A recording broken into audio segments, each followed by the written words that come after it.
तुझा फोन कधीपासून वाजतोय, उचलत का नाहीस? नंतर उचलतो. आता मी काही महत्वाच्या कामामध्ये जरा व्यस्त आहे. काही नवीन व्यवसाय कल्पना आहे का?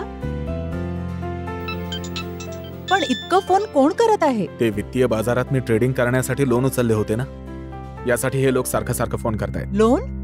तू सांगितलंही नाही लोन विषयी. तुला नाही समजणार. मोठ्या फायद्यासाठी छोटी रिस्क घ्यावीच लागते. माझे काही मोठे सौदे होण्याची वाट बघतोय फक्त. नंतर मग नफाच नफा आहे. मग लोनही फेडून टाकेन आणि घरात चांगले पैसे देखील येतील. फक्त थोडा वेळ पाहिजे. पण जर बाजारात पैसे नाही आले आणि बुडले तर आपण पैसे कसे परत करणार? थोडं शांत राहा ना. मला माहिती आहे काय करायचंय ते.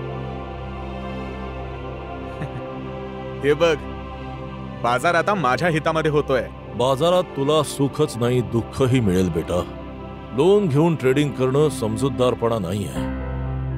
व्यवहार करण्या अगोदर तू व्यवस्थित रिसर्च केलायस ना? मी रिसर्चमध्ये वेळ घालवला तर ट्रेडिंगच्या काही सुवर्ण संधी सुटू शकतात. यासाठी मी काही सोशल मीडिया चॅनल्सना सबस्क्राईब केलंय, जे दमदार ट्रेडिंग कॉल्स द्यायचा दावा करतात.